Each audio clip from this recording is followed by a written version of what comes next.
আল্লাহর ইচ্ছা হইল যে তারে আল্লাহ জান্নাত দিব, কিন্তু দিব যে দৌড়িয়া না, গাটে গাটে গাটে গাটে আটকাইয়া। কারণ আমল তো নাই, পুঞ্জি নাই, কি নাই, পুঞ্জি ছাড়া মানুষ দৌড়ে যায় কেমনে?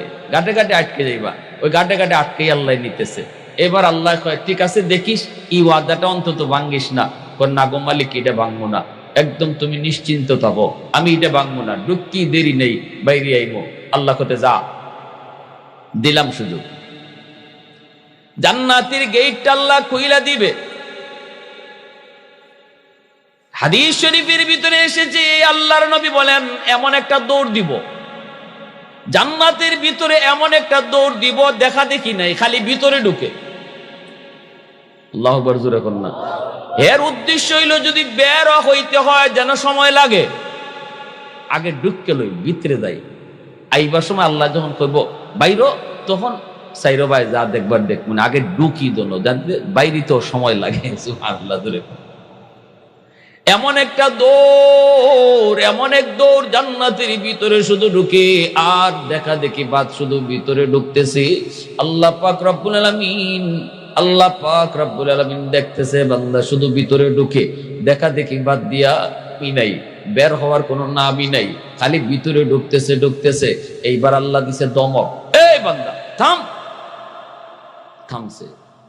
কি রে, এটাই কি কথা ছিল? তাড়াতাড়ি বাইরো। যখন আল্লাহ কইছে তাড়াতাড়ি বাইরো, তখন আল্লাহ আমারে তুমি জান্নাত থেকে বাইর করে দিবা? আল্লাহকে আমি বাইর করতাম কেন? তুই তো নিজেই কইলে বাইরে আইবি। আল্লাহ আমারে যদি তুমি এখন জান্নাত থেকে বাইর করে দাও, তাহলে তোমার ওয়াদা ভাঙ্গা হবে। আল্লাহর আল্লাহর বলে ওয়াদা ভাঙ্গা হইব, কথা বুঝেননি? আমারে যদি এখন জান্নাত থেকে তুমি বের করে দাও, তোমার ওয়াদা ভাঙ্গা হবে। আল্লাহ পাক কি কইলি? আমি কখন তোর সাথে ওয়াদা করলাম? এতক্ষণ শুধু তুই ওয়াদা করলে আর ভাঙলে, ওয়াদা করো আর ভাঙ্গো, ওয়াদা করো আর ভাঙ্গো। আমি ওয়াদা করলাম কখন যে আমি ভাঙবো? কয় মালিক, আমার সাথে তুমি ওয়াদা করো নাই, কিন্তু কোরআনের মাধ্যমে তুমি ওয়াদা করেছো। ওয়াজ মাহফিলে যদিও যাইয়া বই নাই, দোকানে বইও কথাটা শুনছি, হুজুরে কিতা কইছে, তুমি যারে জান্নাতে একবার দিবা আর কখনো বের করবা না, এটা তোমার ওয়াদা নি। আরো আস্তে কোন আল্লাহু আকবার, আরো আস্তে। আল্লাহ তুমি যত জায়গায় জান্নাতের কথা বলেছো, সেখানে খালিদিনা ফিহা বলেছো। আল্লাহ কোরআনের মধ্যে যখনই তুমি জান্নাতের বিবরণ দিয়েছো, জান্নাতের কথা বলছো, সেখানেই বলছো জান্নাত চিরস্থায়ী শান্তির জায়গা। জান্নাতে তুমি যারা একবার ঢুকাও আর কখনো বের করো না, এটা তোমার ওয়াদা নি। আল্লাহ কয় হ, এটা তো আমার ওয়াদা। ওই কয় এটা যদি তোমার ওয়াদা হয়, তাহলে আমি তো কোনো না কোনো সুরতে চালাকি কইরা হোক আর বুদ্ধি কইরা হোক ঢুকে পড়ছি।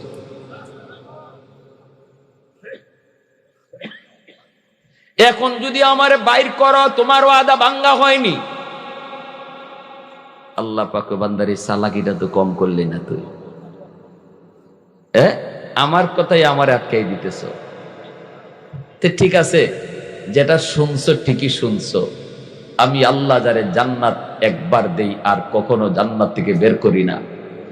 জাহান্নামীরে জান্নাতে দেই, কিন্তু কোন জান্নাতীর আমি আল্লাহ আর কখনো জাহান্নামে দেই না। ঠিক শুনেছো, ঠিক শুনেছো। আল্লাহ পাক তার কথাটা শুনে একটু কুদরতি মুচকি হাসলেন। আল্লাহ কই বান্দা চালাকিটা তো কম করলি না। ওর এই কথাটা শুনে আপনারাও মুচকি মুচকি হাসছেন, ঠিক না? হের কথা শুনে আল্লাহ নিজেও হাসছেন। এই হাসিটা, এই জায়গাটাতে আইসা যেই হাসে, এই হাসিটার উপরে আমার রসুলের সুন্নতের উপরে আমল হয়, আল্লাহর হাসির উপরে আমল হয়। এজন্যই হাদিসটাকে হাদিসে মুসালসাল বিদ্যাহেক বলা হয়। একটা হাসির হাদিস আমার রসুলের জমানা থেকে নিয়ে কিয়ামত পর্যন্ত এই জায়গাটাতেই সবাই হাসবে, আর হাসলে নবীর সুন্নতের উপরে একটা আমল হয়ে যায়। সাহাবাই কেরামকে নবীজি যখন এই হাদিসটা শুনান, তখন সাহাবাই কেরাম হাসছেন, সাহাবাই কেরাম হাসছেন, নবীও হাসছেন। আবার সাহাবাই কেরাম তাবিনকে যখন এই হাদিস শুনাইছেন, এই জায়গাটাতে আইসা উস্তাদও হাসে, ছাত্রও হাসে। আমরা আমাদেরকে আমাদের উস্তাদরা যখন শুনাইছেন, উস্তাদও এখানে হাসছেন, আমরাও হাসছি। আমি মুহূর্তে আপনাদেরকে শুনাইছি, আমিও হাসছি, আপনারাও হাসছেন, ঠিক না? সাহাবায়ে কেরাম বলে, ইয়া রাসূলুল্লাহ এখানে হাসলেন কেন? নবী কয়, আমি হাসলাম কেন এটা কি কইমু? যখন জিব্রাইল আমারে শোনায় আমি দেখি জিব্রাইলও হাসে। আমি জিব্রাইলকে জিজ্ঞেস করেছিলাম, ভাই জিব্রাইল আপনি হাসেন কেন? জিব্রাইল কয়, নবী গো আমার কথা কি কইমু, আল্লাহ নিজে হাসিয়ে দিছে। সুবহানাল্লাহ, জোরে কর। হে এমন চালাকি কইরা বুদ্ধি কইরা সুন্দর করে উত্তরটা দিছে যে উত্তরে আল্লাহই হাসিয়ে দিছে, তা আমি জিব্রাইল না হাসিয়ে কি করব? ইয়ারে হাজিরিন, এইবার আল্লাহ রসুল, এইবার ওই জান্নাতি লোকটার আল্লাহ বলতেছে, যাও, ওয়াদা আমার ঠিক, যা শুনছো ঠিক শুনছো, যাও আমি আল্লাহ তোমার জান্নাত দিয়ে দিলাম। হে এখন জান্নাত পাইয়া আর হুশ নেই। এখন যে ভাই যায় এই ভাই গিয়ে দেখে আরেকজনে জায়গা দখল করে তো রাখছে, কারণ সে গেছে সবার পরে। এই লোকটা হলো সর্বশেষ জান্নাতি। এই লোকের পরে আল্লাহ আর কোনো মানুষে জান্নাতে দিবে না। জান্নাতের দরজা সিলগারা মারা হবে, জান্নাতে আর কেউ ঢুকবে না। মরণ নামক বস্তুকে আল্লাহ জবাই দিবে, সেই হবে সর্বশেষ জান্নাতি। এজন্য তার আগে তো সবাই গেছে, এখন যেখানে গিয়ে বইতে চায় কেউ জায়গা দেয় না। কইমিয়া উঠো উঠো, এটা আমার বাড়ি। আর একখানো যায় গেলে ভয়মিয়া উঠো। আপনি ইস্তেমার মাঠও যদি ফরে যাইন, উগলা বিছাইলি দেখবা আরেকজনে আয়া কইব বাড়ি কই? আপনি কইবেন সিলট, কইবে এটা নোয়াখালী, ঠিক না? আর একটু দূরে গিয়ে খালি উগলা বিছাইতে চাইবা, কইব বাড়ি কই? কইবেন সিলট, কইব এটা চিটাগাং। আপনারা খালি দৌড়ের উপরে রাখবো, ঠিক কিনা? জোরে কর। ওই দৌড়তে দৌড়তে গিয়ে এয়ারপোর্টের দ্বারা কোনো উগলা বিছাইয়ে যদি একটু জায়গা টাকা পান, বইয়া খালি আল্লাহর নাম জপতেন, আর কোনো উপায় নেই। এই বেটাও তো সবার পরে গেছে জান্নাত, এখন বই তো কই? বইলি আরেকজন হয় মিয়া কার বাড়িতে বইছো, উঠো। ও আল্লাহ, জান্নাত তো তুমি দিছো, কেউ যদি জাগই দেয় না, বইবার জাগই ভাই না। জান্নাত তো তুমি দিছো, এটা কই দিছো? আল্লাহ কয় তোমার জান্নাত তুমি পাও না। কেমনে ভাই? তুললে দেখালি। আল্লাহ কয় সামনে আটো, গিয়া দেখো তোমার লাগিও আমি আল্লাহ 10 দুনিয়ার সমান জান্নাত রিজার্ভ রাখছি। এই গেইটে তোমার নাম, তুমি যে দাঁড়াবে অটো গেট খুলে যাবে। সুবহানাল্লাহ, জোরে বলেন। কি ভাই, কার জন্য? ফার্স্ট ক্লাস জান্নাতির জন্য না সর্বশেষ জান্নাতির জন্য? সর্বশেষ জান্নাতির জন্য। সর্বশেষ জান্নাতি যদি 10 দুনিয়ার সমান জান্নাত পায়, তাহলে ফার্স্ট ক্লাস সেকেন্ড ক্লাসের জান্নাতিরা কত বড় জান্নাত পাইব, আর কত শানদার জান্নাত পাইব। আর আজকে 1 আঙ্গুল 2 আঙ্গুল আর 1 ফুয়া 3 ফুয়া জাগার লাগি 10 দুনিয়ার সমান জান্নাত খাইতেছি আমরা, ঠিক না? জোরে কন। ওই একজনের জায়গা রাতের আন্দাইরও গিয়া শিম ঠেললে লই আইছি 1 হাত, আর একজনের জমির আইল কেটে লই আইছি 2 আঙ্গুল। জায়গা আনছেন 2 আঙ্গুল, আর হারাইতেছেন 10 দুনিয়ার সমান জান্নাত, ঠিক কিনা? জোরে কন। 1 আঙ্গুল 2 আঙ্গুল জায়গা আইনা লাভ খুব করতেছেন, ঠিক কিনা? জোরে কন। লাভ হইতেছে না লস? আমার ভাইরা, বন্ধুরা, যুবক, এইবার আল্লাহ কয় বান্দা সামনের দিকে আগাও। এই লোকটা সামনের দিকে আগাবে, আগায় আগায় সে পেয়ে যাবে তার জান্নাত। সুন্দর করে তার নাম জান্নাতের উপরে গেইটে লেখা। গেইটের পাশে যায় দাঁড়াবে, অটো গেট খুলে যাবে, ভিতরে ঢুকবে, ঢুকে দেখবে 70 জন হুর তার জন্য অপেক্ষায় রয়েছে, মালা হাতে নিয়া। গান গেয়ে গেয়ে তার ভিতরে ঢুকাবে। ভিতরে ঢুকানোর পর তার সঙ্গে পরিচয় হবে 70 জন বিবির, জান্নাতি হৌরদের পরিচয় হবে। গিলমানরা তার খানা খাওয়াবে, পানীয় পান করাবে। ইয়াতুফুনা আলাইহিম বিলদানুম মুখাল্লাদুন বিআকওয়াবিন ওয়া আবারিক ওয়া কাসিন মিন মাঈন। আল্লাহ পাক রব্বুল আলামিন পবিত্র কোরআনুল কারীমের, পবিত্র কোরআনের সূরা ওয়াকিয়া, সূরাতুর রহমান, বিভিন্ন সূরার মধ্যে আল্লাহ পাক জান্নাতের নাজ নিয়ামতের কথা বিবরণ দিয়েছেন। এই যুবক জান্নাতের ভিতরে যখন ঢুকলো, বিবিদের সাথে তার পরিচয় হয়। এরপরে বিকাল বেলা বলবে, কই আমার জান্নাতের বাগানগুলি, বাগানগুলি একটু দেখে আসি। চলবে বিকাল বেলা তার বাগান দেখার জন্য। আল্লাহ তার জন্য বাগান রাখছে, আমের বাগান, আপেলের বাগান, আঙ্গুরের বাগান। বাগানগুলা দেখার জন্য সে ভিতরে ঢুকবে। এর যুবক বাগানের ভিতরে ঢুকে দেখবি ফল গাছের ফলগুলি উপরে নয়। আমরা তো দুনিয়ার আম গাছের আম খাইতে গেলে ইটা মারণ লাগে, নাইলে বাউরাল মারা লাগে, কিন্তু জান্নাতি গাছের ফল হাতের কাছে ঝুলবে। আল্লাহু আকবার জোরে। হাত দিয়া পেরে পেরে ফলগুলি খাবে। দুনিয়ার আমের মজা হলো নকল, জান্নাতে আমের মজা হলো আসল। সব জিনিস জান্নাতে আসল, দুনিয়াতে আল্লাহ এর স্যাম্পল রাখছে, এটা নকল, ঠিক কিনা? যত ফল খাই, যত নিয়ামত আল্লাহর ভোগ করি, সবগুলি নিয়ামত আল্লাহ জান্নাতেও দিবে, কিন্তু জান্নাতে যাইয়া আসল স্বাদ পাইমো। দুনিয়াতে যা পাইতেছি এটা নকল স্বাদ। আমের স্বাদ নকল, মাছের স্বাদ নকল, গোশতের স্বাদ নকল। যত যা কিছু খাই, যত যা কিছু দেখি, সব কিছু আল্লাহ পাক দুনিয়ার জমিনে আল্লাহ নকল বানায় রাখছে, আর জান্নাতের মধ্যে আসল। এজন্য ভাইরা বন্ধুরা, ওই যুবকটা জান্নাতের ফল খায়, কলা গাছের কলা বাগানের কলা খায়, আপেলের বাগানের আপেল খায়, আঙ্গুরের বাগানের আঙ্গুর খায়। খায়া এইবার সে যখন লেকের পারে যায় বসে, লেকের পারে বসে দেখে তার বাগানের ভিতর দিয়ে আল্লাহ পাক লেক বানায় রাখছে। লেক, সুন্দর স্বচ্ছ পানি। লেকের পারে বসে বসে যুবক পানির দৃশ্য দেখে পানির নিচে বড় সুন্দর মাছ ঘোরাফেরা করে, এক একটা সোনালী, এক একটা রূপালী রঙের মাছ। মাছটা দেখে তার বড় ইচ্ছা জাগবে। মাছটা দেখতে যত সুন্দর, না জানি খাইতে কত সুন্দর। সাথে সাথে আল্লাহ মাছের জবান খুলে দিবে। মাছটা যখন জবাব দিয়ে বলবে আতাশতাহি, ও আল্লাহর বান্দা, আমারে খাইতে চাওনি? তখনই সে কইব আশতাহি, হ আমি তোরে খাইতে চাই। মাছ তখন আবার বলবে মাতবুখান আও মাশউইয়ান, ভুনা খাইতে চাও না ভাজা খাইতে চাও? দুনিয়ার মাছই বা কয়নি, কি ভাড়াফাড়ি করণ লাগে একটা মাছ ধরতে গেলাম, বাপরে বাপ। বরিত লাগলোতে জায়গা, দরতাম চাইতে ফিসলে জায়গা। আর জান্নাতের মাছে আপনার ডাক্কে কইব আমারে খাইতে চাওনি, আপনি কইবেন ও তোমারে খাইতাম। মাছে কইবে বুনা না বাজা, তখন কইব ওরে আল্লাহ, এই রুই মাছ ধরতে আমি একদিন যে ভাড়াভাড়ি করলাম, আর এই মাছে এখন আমার কই বুনা না বাজা হইতো, তোরে দুইও ভাই খাইমু, তোরে হইলা বাজা খাইমু, এরপরে বুনা খাইমু। তখন বাজা হইয়ার সাথে সাথে সামনে আইব, আর বাজা মাছটা খাইব, ওই গে রুই মাছের আসল স্বাদ পাইবা। দুনিয়ার যেটা খাইছি এটা সব নকল। আল্লাহ আকবার জোরে বল। দুনিয়া যা খাইছি সব নকল। ইলিশ মাছ, পদ্মার ইলিশ, চাঁদপুরের ইলিশ, ওরে আল্লাহ, বাংলাদেশে শেখ হাসিনা রাখতোই না, সব দেলাইতো দাদারে। দাদাও কইতো তোর যা লাগে সব নে, তুই খালি আমারে পদ্মার ইলিশ দিস, বুঝছেন না? এমন পদ্মা, এমন হাজারো পদ্মা মিলাইলো জান্নাতের ইলিশের মতো হইতো না। ওই ইলিশের আসল স্বাদ আল্লাহ জান্নাতও রাখছে, আর এটা যেটা আমরা খাইতেছি সব নকল খাইতেছি, ঠিক কিনা?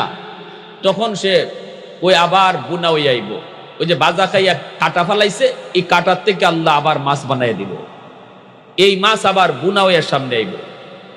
কারণ জান্নাতের ভিতরে জান্নাতি কোনো কিছু চাইতে হয় না, মনের ভিতরে মাত্র উদ্বেগ হবে, আল্লাহর সাথে সাথে হাজির করবে। ওয়ালাকুম ফিহা মা তাশতাহি আনফুসুকুম ওয়ালাকুম ফিহা মা তাদউন নুজুলাম মিন গফুরির রহিম। আল্লাহু আকবার জোরে বলেন। এজন্য এই জান্নাতি মাছটা তার সঙ্গে এভাবেই কথা কইব, এভাবেই তার সামনে খানা হইয়া হাজির হইব। আর দেখতে দেখতে দেখতে দেখতে বেলা যাবে, হঠাৎ করে দেখবি তার পাশে একজন সুন্দরী মেয়ে, সুন্দরী রূপসী কুমারী একটা মেয়ে তার কাঁধের মধ্যে হাত লাগাইছে। তখনই কইব কেডারি? ছায়া দেখবো আল্লাহ সুন্দর, কারে কয়? তার মাথার উপরে এরকম হাত লাগাইছে, দেখকেই কইব আস্তাগফিরুল্লাহ আস্তাগফিরুল্লাহ, আল্লাহ তুমি আমারে বাঁচাও। তখনই এই জান্নাতি নারী কইব কেন তুমি আস্তাগফিরুল্লাহ পড়ো, কিসে? কয় তুমি কেডা? তখনই জান্নাতি সুন্দরী নারীটা কইব আমি তোমার বউ। কয় আমার বউ 70 জন গড় তুই আইছি, এরার চেহারাও আমি চিনি, প্রত্যেকের চেহারা চিনছি, সবার সাথে পরিচয় হইছে, আল্লাহ আমারে চিনাইছে, তুমি এরার কেউ না, তাড়াতাড়ি বাগো। দুনিয়া তেমন বহু নারী আমারে বউ কইছে, আমি মানছি না। আমি কইছি আমি আমার আল্লাহরে ভালোবাসি আর কেউরে ভালোবাসি না, ঠিক কিনা? দুনিয়াতে এমন বহু হারাম কাজের অফার পাইছি, আল্লাহর ভয়ে গেছি না। তুমি এখানে আমার ফেসে ফেলাইতে আইছো, তাড়াতাড়ি ভাগো। আমার বউ যারা হালাল বউ আল্লাহ আমার জন্য জান্নাতে রাখছে, তুমি আমার কেউ না। কয় না আমি তোমার বউ না, আমি তোমার প্রেমিকা। কয়টা আবার কি কয় এইটা ওই হিটা কয় কোনটা? কয় কোরআনে আয়াত পড়ছো না? কয় কোরআনে কোন আয়াত? কয় আল্লাহ কইছিনি ওয়ালাদাইনা মাজিদ, জান্নাতে যা দেওয়ার আমি আল্লাহ তো দিব, মাঝে মাঝে অতিরিক্ত দিব, এটা পড়ো না? কয় এটা তো পড়ছি। কয় আমি অতিরিক্ত প্রেমিকা। কেন? দুনিয়ার কক্সবাজারের সমুদ্র সৈকতে গিয়া বহু যুবক নারী নিয়ে ঘুরছে, কিন্তু তুমি আল্লাহর কুদরত দেখে দেখে সুবহানাল্লাহর জিকির করছো। বহু যুবক তোমার মতোই অন্যায় কাজে লিপ্ত ছিল, কিন্তু তুমি অন্যায় কাজে যাও নাই, আল্লাহর ভয়ে তুমি আল্লাহর কুদরত নিয়ে ভাবছো।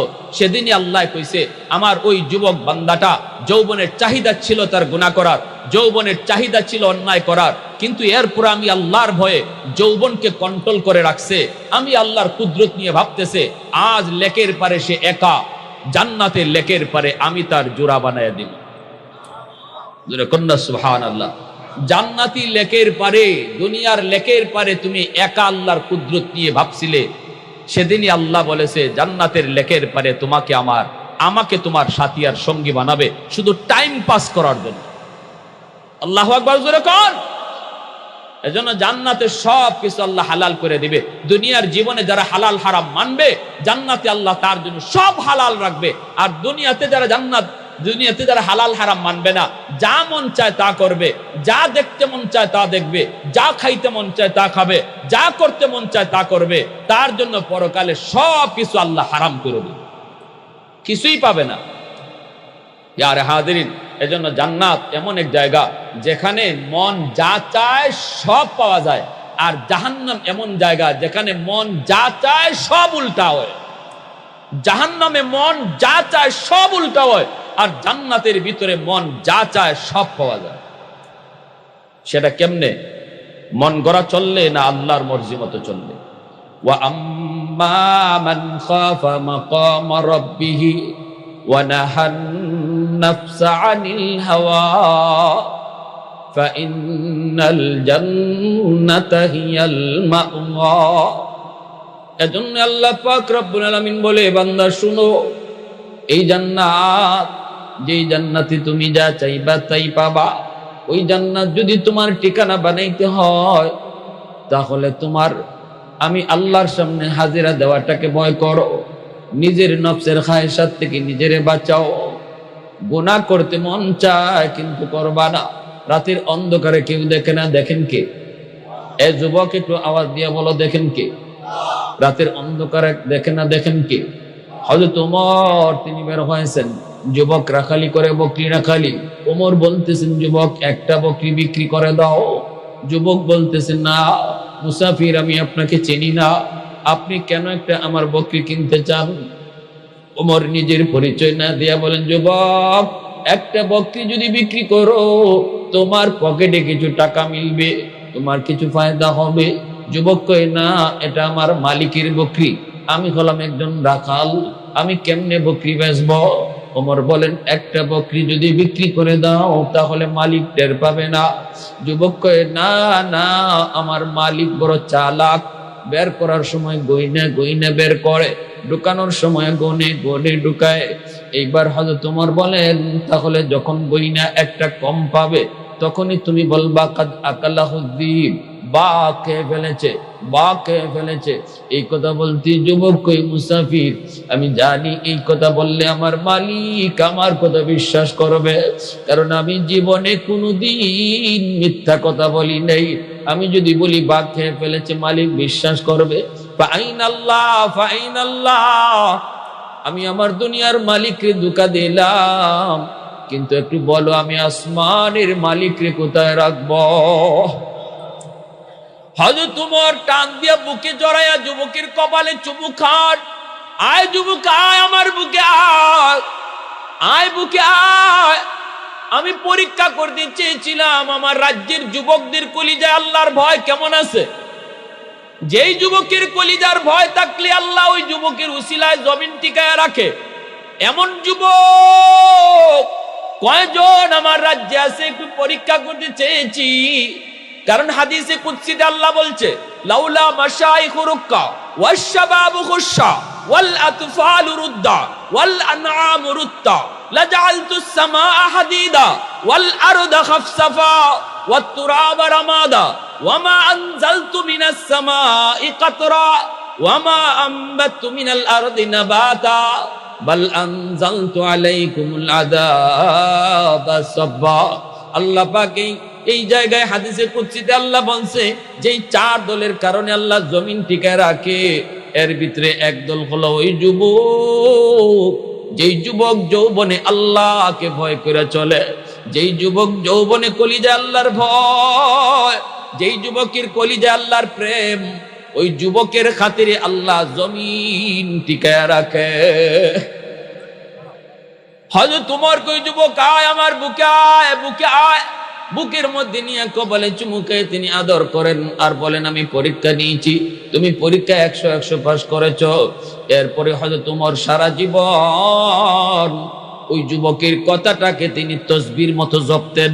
ফাআইনাল্লাহ ফাআইনাল্লাহ ফাআইনাল্লাহ, সুবহানাল্লাহ সুবহানাল্লাহ, আলহামদুলিল্লাহ আলহামদুলিল্লাহ, আল্লাহু আকবার আল্লাহু আকবার। যেইভাবে আমরা জপি হযরত উমর ওই যুবকের ফাআইনাল্লাহ, আমার আল্লাহরে কই রাখবো, এই কথাটাও তসবির মতো উমর জপতে। তাহলে আল্লাহকে ভয় করার ছাড়া জান্নাত পাওয়ার কোন উপায়? আল্লাহর ভয় যার অন্তরে আছে সে নামাজ ছাড়তে পারে, আল্লাহর ভয় যার অন্তরে আছে সে মিথ্যা কথা কইতে পারে, আল্লাহর ভয় যার অন্তরে আছে সে মা বাবার সাথে বেয়াদবি করতে পারে, আল্লাহর ভয় যার অন্তরে আছে সে রমজান মাসে রোজা ছাড়তে পারে। ওয়া আম্মা মান খাফা মাকামা রাব্বিহি ওয়া নাহান নাফসা আনিল হাওয়া ফাইন্নাল জান্নাতা হিয়াল মাওয়া। আল্লাহ পাক রব্বুল আলামিন বলেন, যারা আমি আল্লাহর সামনে হাজিরা দেওয়াকে ভয় করবে এবং নিজের নফসের খায়সাত থেকে নিজেরে বাঁচায় রাখবে, আমি আল্লাহর সামনে হাজিরা দেওয়া থেকে হাজিরা দেওয়াকে ভয় করবে, এ জীবন জীবন নয়, মরণের পরের জীবনটাই হলো আসল জীবন। এই জীবনের প্রতিটা কাজের হিসাব আল্লাহর সামনে পাই টু পাই দিতে হবে, ঠিক না? এই ভয় যার অন্তরে, আল্লাহ পাক বলেন, এবং এই ভয়ে যে গুনাহ থেকে নিজেরে বাঁচায় চলবে, আমি আল্লাহ তার জন্য জান্নাত ঠিকানা বানায় রাখছি। আল্লাহু আকবার, জোরে কর। এজন্যই নবীজি বলেছেন, ইয়া আবা সুফিয়ান, ও আবু সুফিয়ান শোনো, ওয়াল্লাহি লা তামুতুন্না, নিশ্চয়ই তুমি মারা যাবে, অবশ্যই অবশ্যই তুমি মারা যাবে। সুম্মা লা তুবআসুন্না, অতঃপর আল্লাহ তোমাকে আবার জীবিত করবে। সুম্মা লা ইয়াদখুলুন্না মাহাসিনুকুমুল জান্নাহ, আবার পুনরায় জীবিত করার পর আল্লাহ তোমাকে নেক কাজের উসিলায় আল্লাহ তোমার জান্নাত দিবে। ওয়া মুসিকুমুন নার, আর তোমার জীবনের বদ আমল হইলে এই বদ আমল তোমাকে জাহান্নামে নিবে। এজন্য আল্লাহ পাক রব্বুল আলামিন কোরআনের মাধ্যমে জানাইছেন, নেক আমল করলে, গুনাহ থেকে বাঁচলে জান্নাত পাওয়া যায়।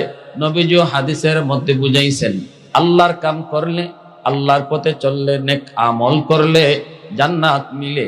এর যুবক, এই দুনিয়াতে আল্লাহকে খুশি করার জন্য তুমি যদ্দূর কষ্ট তুমি করেছো, হয়তো আল্লাহকে পাওয়ার জন্য তুমি দুনিয়ার অনেক লোভ লালসাই ত্যাগ করেছো, আল্লাহকে খুশি করার জন্য, জান্নাত পাওয়ার জন্য তুমি অনেক কিছুই লোভ লালসা ছেড়েছো। কিন্তু মালিক বলতেছে, বান্দা, তুমি যদি আমাকে পরকালের জান্নাত পাওয়ার আশায় যদি দুনিয়ার কিছু লোভ লালসা, দুনিয়ার কিছু পাওয়াকেও হাতছাড়া করো, আমি আল্লাহ এমন 10টা দুনিয়ার সমান জান্নাত তোমাকে দান করব। একটা দুইটা নয় রে যুবক, 10টা দুনিয়ার সমান সর্বনিম্ন জান্নাত থেকে আল্লাহ জান্নাত দিবে। কয়টা দুনিয়া? একটু আওয়াজ দিয়া বলেন, কয়টা? কারা কারা আল্লাহরে ভয় করে চলতে রাজি? একটু হাত উঠে আল্লাহকে দেখান। আল্লাহ তুমি কবুল করো, মঞ্জুর করো। আয় আল্লাহ আমাদেরকে তোমার চিরস্থায়ী শান্তির জায়গা জান্নাতের মেহমান বানাও, জাহান্নাম থেকে বাঁচাও। সবাই বলে আমিন।